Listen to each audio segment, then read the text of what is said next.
siempre, todas las clases yo me grabo, bueno, ahora con un móvil, pero no sé, me lo grabo todo y me lo subo después ahí al...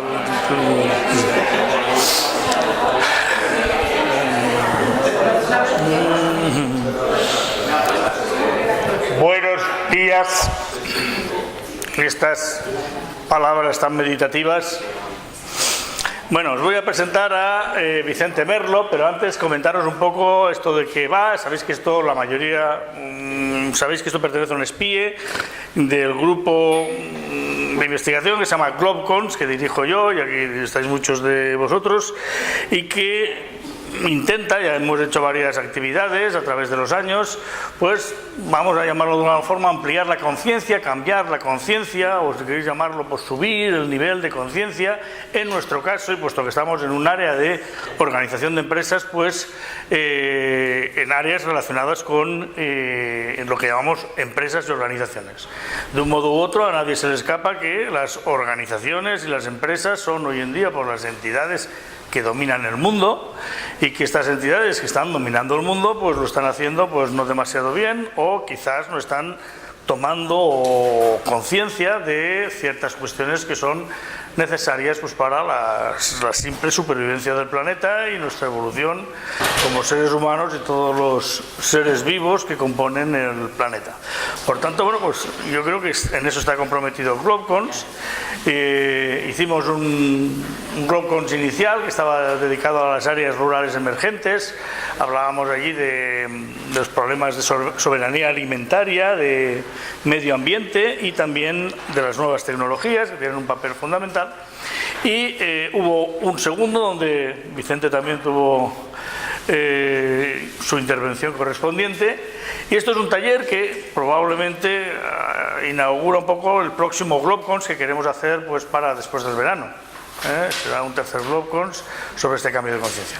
Yo entendí que, bueno, la idea de una especie de taller, de meditación, de unas cuantas horas, que no fuera solo una conferencia y que no tuviéramos la oportunidad de, no sé, de ensayarlo, pues era interesante, y llamé a Vicente para ello. Vicente Merlo, os lo voy a presentar, tengo aquí un poco por su currículum. Es doctor en filosofía, ha vivido varios años en la India, especialmente en el ashram de Sri Aurobindo. Fue socio fundador de la Sociedad de Estudios Índicos y Orientales, así como de la Asociación Transpersonal Española. Ha sido miembro del Consejo Asesor del Parlamento de las Religiones del Mundo, en Barcelona, en 2004. Miembro de la Sociedad Española de Ciencias de las Religiones, y es profesor en la asignatura de Teoría y Práctica de la Meditación de la Universidad Autónoma de Barcelona. También ha sido profesor de hinduismo y budismo en el Máster de la Historia de las Religiones en la Universidad de Barcelona, e imparte cursos de meditación en Casa Asia en Barcelona, así como otros seminarios, talleres y cursos. Tiene muchas publicaciones, eso me consta. Podemos destacar las enseñanzas de Sri Aurobindo, simbolismo en el arte hindú, de la experiencia estética a la experiencia mística, la autoluminosidad del Atman, aproximación al pensamiento hindú clásico, la fascinación de Oriente, la llamada de la nueva era, hacia una espiritualidad mística y esotérica, la reencarnación, la clave para comprender el sentido de la existencia, plenitud radiante, meditando juntos, y los más recientes, meditar con el budismo y el hinduismo, filosofía, ¿qué es eso?, saber y ser en Oriente y Occidente, sabiduría y gratitud, y espiritualidad transreligiosa, del año pasado. Yo conocí a Vicente hace realmente pues casi 40 años, en Valencia, en un centro Aurobindo. Dice que es el experto, en Wikipedia si lo leéis, dice que es el experto quizá número 1 en España sobre Aurobindo, y nos conocimos allí pues asistiendo a cursos y prácticas en un centro pues llamado Aurobindo, y desde entonces pues había perdido la traza hace mucho tiempo y lo he vuelto a encontrar ahora. Pues nada, os dejo con él y adelante. Te voy a poner el microfonito.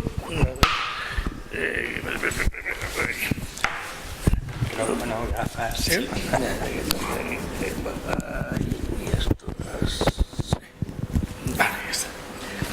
Bueno, pues buenos días. Muchas gracias, Antonio, por la invitación y por la innecesaria presentación. Lo mejor es decir de uno que es impresentable, en el doble sentido.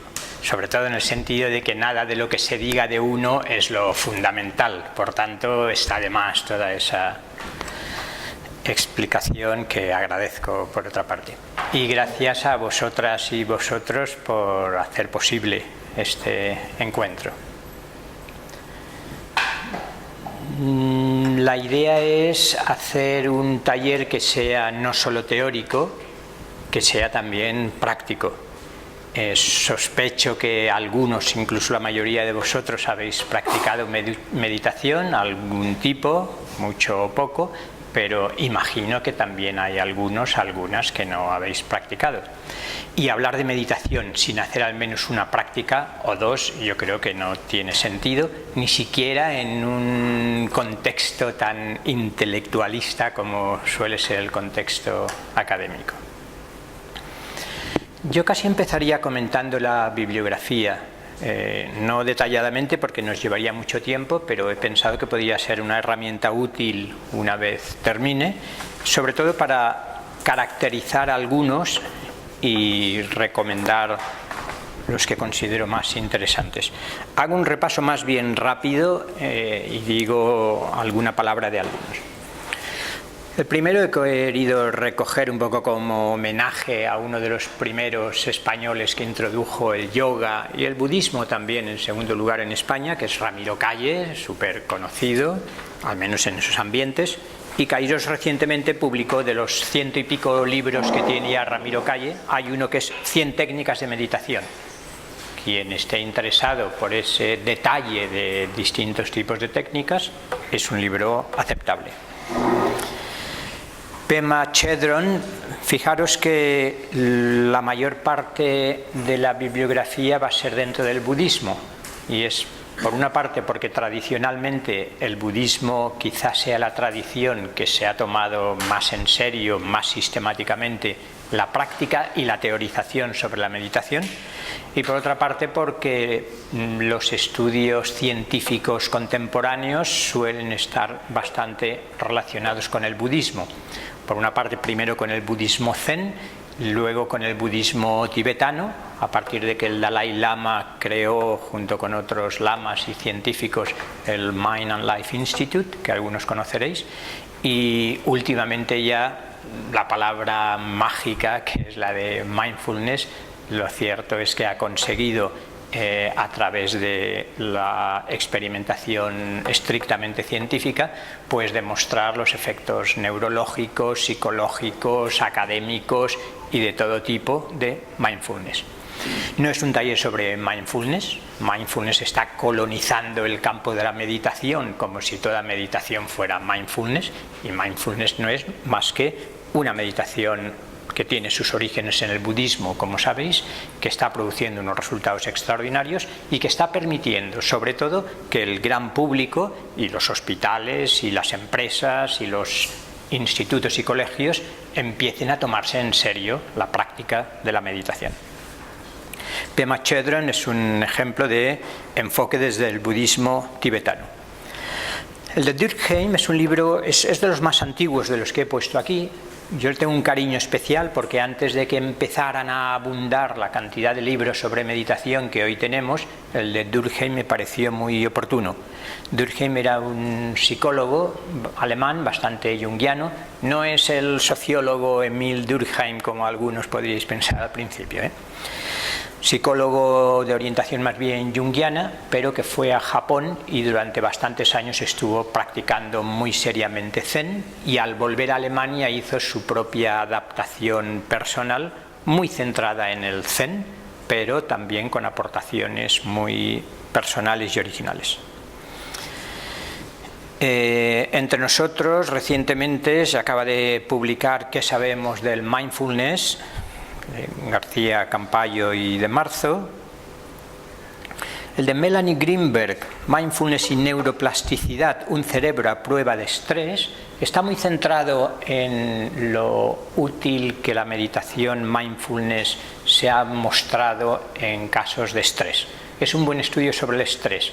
Todos sabemos que es uno de nuestros trastornos más frecuentes en nuestra sociedad, así es que quien esté especialmente preocupado por la cuestión del estrés y la relación de la meditación con el estrés. Es un libro muy reciente y excelente.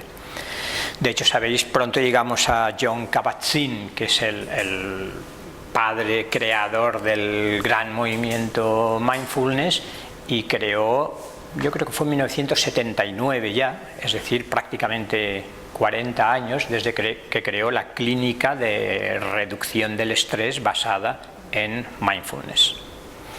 Pasamos pues a Jon Kabat-Zinn. He puesto varios.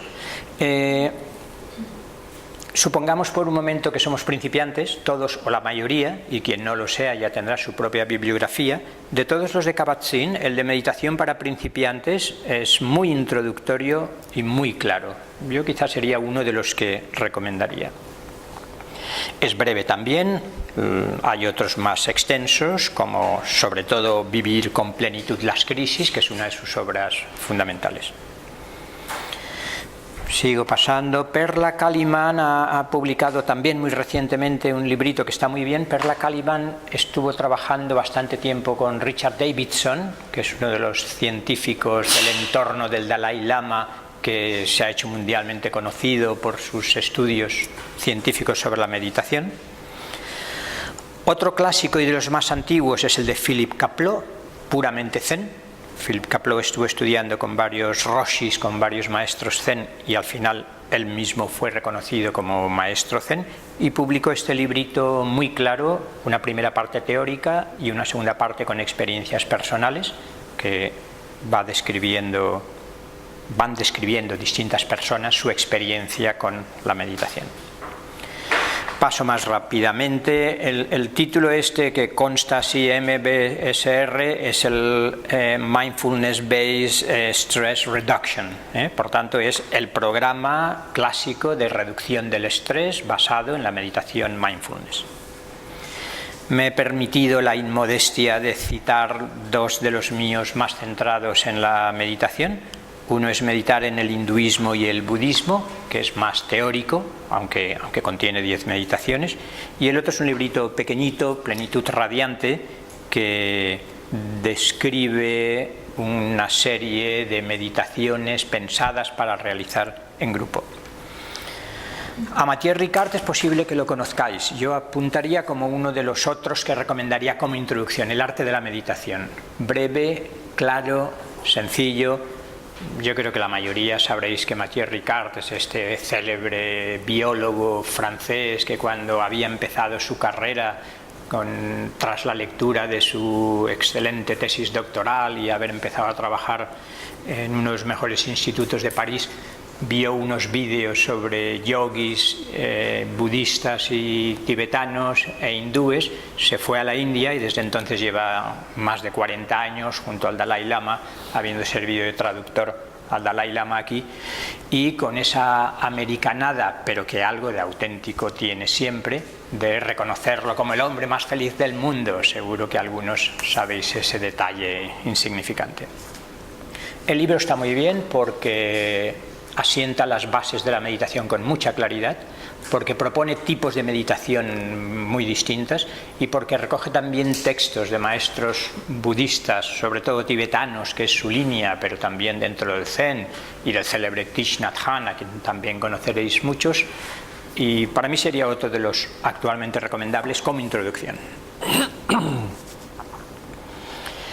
El mismo Mathieu Ricard acaba de publicar, ha publicado Kairos, un diálogo entre Mathieu Ricard y Wolf Singer, que es uno de los neurocientíficos más prestigiosos a nivel internacional, nada sospechoso de creyente ni en la meditación ni en el budismo, y quien esté interesado en el diálogo ciencia-budismo, a mí me ha parecido un libro excelente, porque Singer no asume los presupuestos ni las ideas de Mathieu Ricard y entran en diálogo profundizando en ocasiones.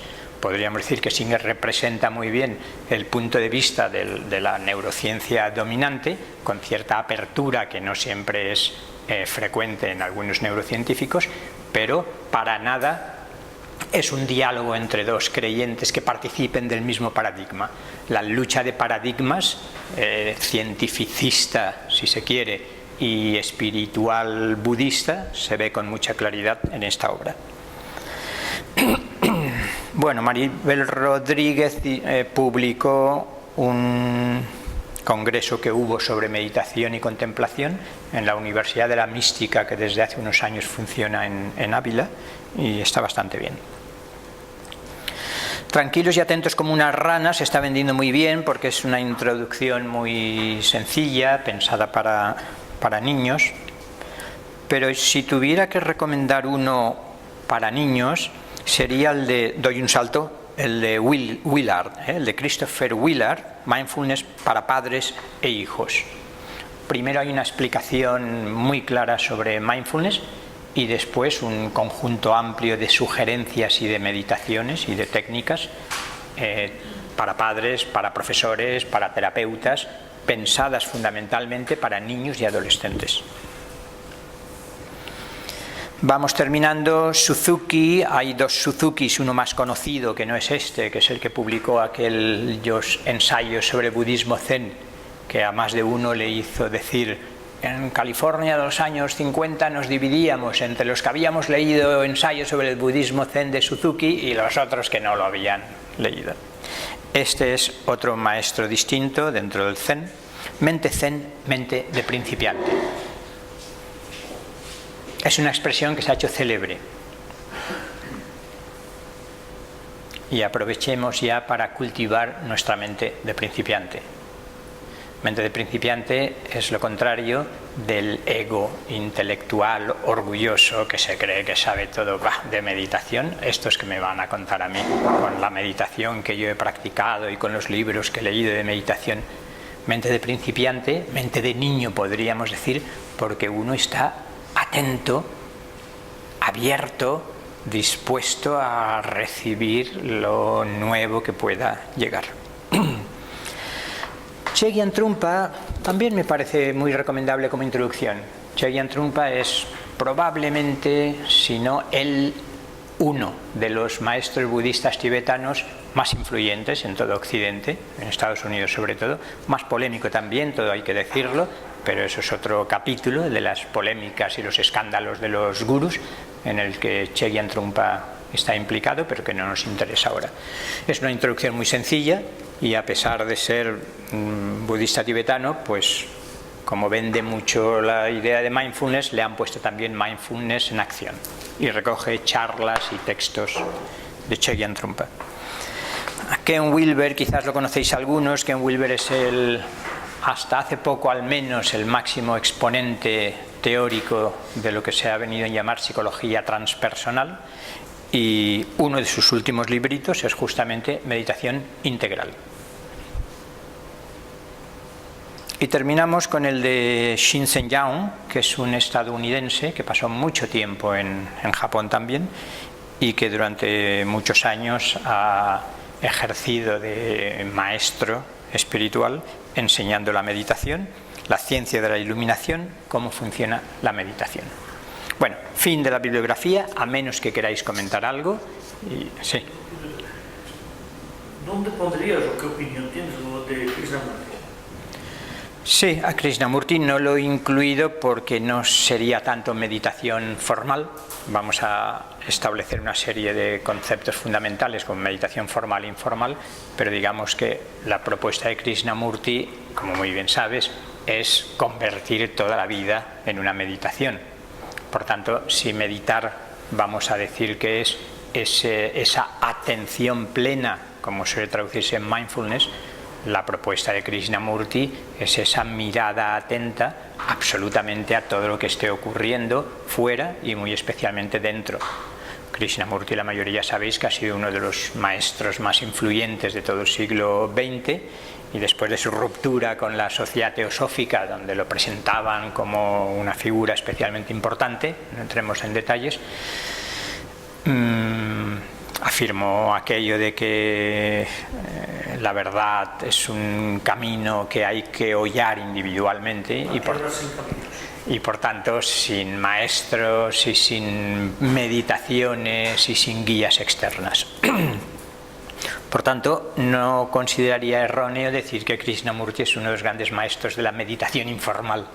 en el sentido de no conceder tanta importancia a la meditación como técnica, estar sentado 20 minutos, media hora, como ahora comentaremos enseguida, sino aplicar la atención plena a la vida cotidiana y sobre todo a la observación de nuestros condicionamientos, que veremos que es exactamente aquello en lo que toda meditación insiste y también uno de los aspectos fundamentales de mindfulness. Todo esto lo iremos desarrollando. Vale, por tanto, esos 3 o 4 que he recomendado subjetivamente, personalmente, como posibles buenas introducciones. Nada más de la bibliografía. Bueno, estáis muy lejos, estas mesas nos separan excesivamente, pero como el espacio no es lo fundamental, espero que el acercamiento interior sea más claro. Propongo explicar una serie de conceptos fundamentales, después ver si hay comentarios sobre esos conceptos fundamentales y pasar a una práctica que los ejemplifique. Sobre todo para quienes no habéis practicado o habéis practicado poco. Repito, hablar de meditación sin vivirlo mínimamente roza el absurdo, a mi entender. Por tanto, haremos una práctica que nos servirá para luego entrar en diálogo acerca de los distintos pasos de la práctica. Vamos a los conceptos fundamentales. Los primeros serían 2, ahí me gusta distinguir entre meditación esencial y meditación integral. ¿Qué es la meditación esencial? La meditación esencial sería la esencia de la meditación. Luego hay muchos tipos distintos de meditación, muchas prácticas, muchas técnicas, pero la esencia de la meditación escapa a la conceptualización. De hecho, a mí la definición que más me gusta de meditación esencial es que meditar es descansar. Descansar en el ser. Por tanto, no es un hacer más. John Kabat-Zinn comenta con frecuencia: hemos dejado de ser seres humanos y hemos pasado a ser, sobre todo, hacedores humanos. Porque estamos en el hacer, el hacer, el hacer. Y simplemente quedarnos en el ser central, descansar, prácticamente lo hemos olvidado. Incluso las vacaciones las aprovechamos para hacer cosas interesantes, para ver muchas cosas exteriores, para ir a visitar otros países, pero nuestro país interior y nuestro paisaje interior muchas veces queda sin visitar.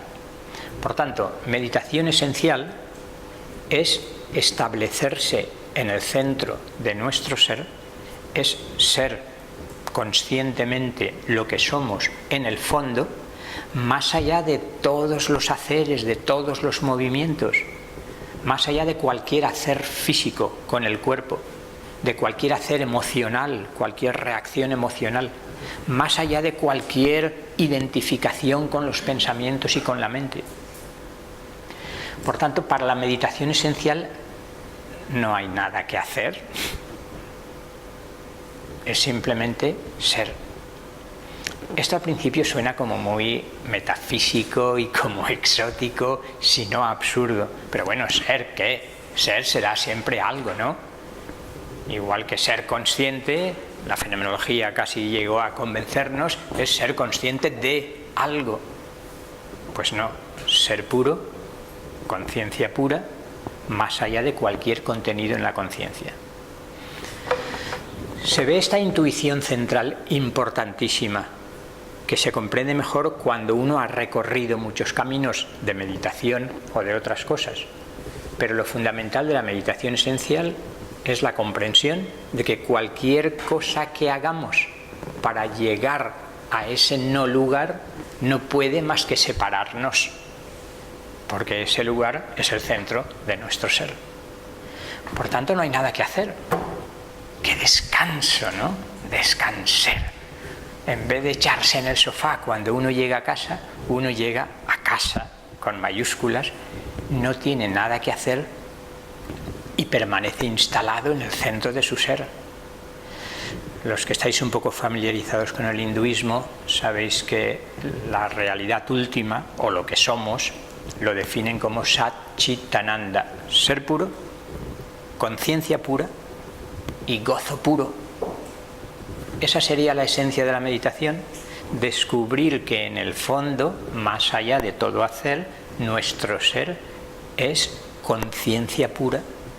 Pura quiere decir aquí carente de contenidos, o al menos que no me identifico con los contenidos que entran en mi conciencia. Y además, ser conciencia pura, ser conciencia gozosa. El descubrimiento fundamental de que la esencia de la felicidad, de la dicha, del gozo que vamos buscando, no es una emoción más que se produzca por el encuentro con algo externo, no es una reacción ante un estímulo, casi conductistamente, sino que el fondo de nuestro ser profundo, no la superficie de nuestras emociones y nuestros pensamientos, es ya un océano de felicidad. ¿Vale? Meditación esencial, primero nuestros conceptos. Y para ella no hay nada que hacer. Meditar es descansar y descubrir lo que somos en el fondo de nuestro océano, más allá de los oleajes superficiales en los que vivimos habitualmente, medio ahogándonos ahí sin saber nadar muy bien en este mar de aguas agitadas. Meditación esencial. Casi podríamos decir que toda técnica, toda práctica de meditación es una excusa para llevarnos a la meditación esencial. Se intuye un poco, ¿no? Nada que hacer. Esa atención plena, no solo hacia adentro, no solo hacia afuera, sino hacia adentro fundamentalmente, descubre eso que somos en el fondo, desde siempre y para siempre. Pero hay mucho más en la meditación que este estado de meditación esencial. Y por eso me gusta hablar de meditación integral. ¿Qué significa meditación integral?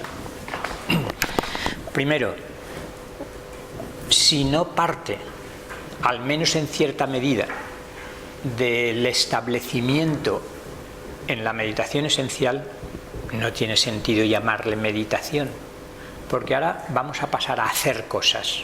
En la meditación integral recuperamos todo el sentido de nuestra mente, y podemos hacer cosas con la mente, de nuestros sentimientos y nuestras emociones, y podemos hacer cosas con ellos, de nuestra imaginación, del sonido, es decir, las distintas herramientas que como seres humanos tenemos a nuestro alcance, pasamos a utilizarlas, pero dentro de una actitud meditativa, dentro del estado de meditación. Si no, no tiene sentido llamarle meditación, por muy integral que sea. Sí, una primera aproximación que tendremos que recrear de esos dos conceptos fundamentales, y en la práctica a la que dentro de no mucho pasamos, tratamos de distinguir cuándo estamos en la meditación esencial y cuándo es meditación integral. Más conceptos, 3 conceptos más, que luego aplicamos. Me gusta distinguir entre el momento ascendente de la meditación, el establecimiento en la cumbre de esos Himalayas del alma que vamos a recorrer, y el momento descendente de la meditación. El momento ascendente es como de preparación. Es el camino que nos lleva a esa cumbre, a esa cima donde brilla el sol interno. Podríamos decir que es el momento también de purificación.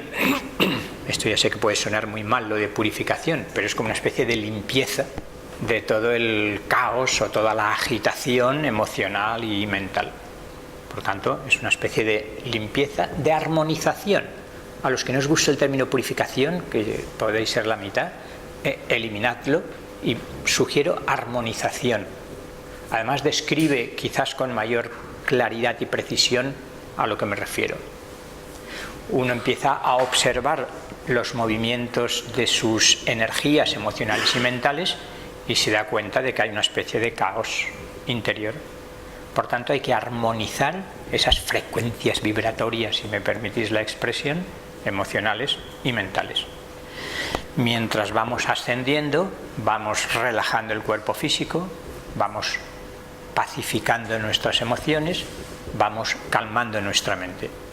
¿Se ve? Momento ascendente y llegamos a la cumbre. En la cumbre nada que hacer, meditación esencial, descansamos. No hay ni que hacer nada por relajarse, ni que observar nada de las emociones, ni que darse cuenta de los pensamientos que aparecen y desaparecen. Eso lo hemos dejado abajo, en la ladera de la montaña, mientras subíamos. Descansar. Momento ascendente, establecimiento en la cima. Momento descendente. En el momento descendente se ve mejor el carácter integral de la meditación integral. Lo formulo muy brevemente y cuando en la práctica hagamos algo, retomamos el comentario. Decía, se puede hacer algo con esa preciosa herramienta que ahora recuperamos en estado meditativo. Y eso significa fundamentalmente sin identificarnos con la herramienta que estamos utilizando, en este caso los pensamientos o las imágenes. Y uno descubre el inmenso campo de la visualización, de la imaginación creadora. Y entonces se da cuenta de que sin estar perdido, no es estar perdido en las fantasías que inconsciente y no deliberadamente nos ocurren, sino que es con un propósito muy definido empezar a visualizar lo que queramos. Los que conocéis en todo el budismo tibetano, bueno, en todo el tantra, tanto el tantra hindú como el tantra budista, que es el caso del budismo tibetano, la visualización desempeña un papel importantísimo. En su caso, muchas veces con el mandala que habréis visto, incluso quizás algunos dibujado o comprado para que vuestros hijos o alumnos dibujen, ese mandala que significa nuestro propio palacio interno y que nos conduce, como Jung había visto ya muy bien, al centro del mandala, que es el centro de nuestro ser en el que descansar. Pero no hace falta visualizar un mandala o una divinidad ni tibetana, ni hindú, ni de ningún tipo, sino que podemos, en un enfoque más transreligioso, como me gusta llamar a lo que considero que es buena parte de los signos de los tiempos, en una espiritualidad que no se identifique con ninguna religión histórica institucionalizada determinada, se puede visualizar simplemente luz. Sabéis que hay gente, o no lo sabéis, no importa, que medita con distintos colores, unos con el violeta, y entonces uno descubre que cada color tiene una frecuencia vibratoria determinada. Hay toda una cromoterapia, obviamente, pero que también visualizando, pensando en un determinado color, se producen efectos determinados. Con lo cual, solo esbozo. A través de la imaginación, de la visualización, se pueden hacer muchas cosas. Pero ojo, no lo olvidemos, o yo me he convertido en el testigo que no se identifica con esos movimientos de la mente, o estamos en una imaginación que tiene poco de meditativo. Se ve la diferencia, ¿no? Un ejemplo más solo, el sonido. Sabéis la importancia que tiene también los mantras, de nuevo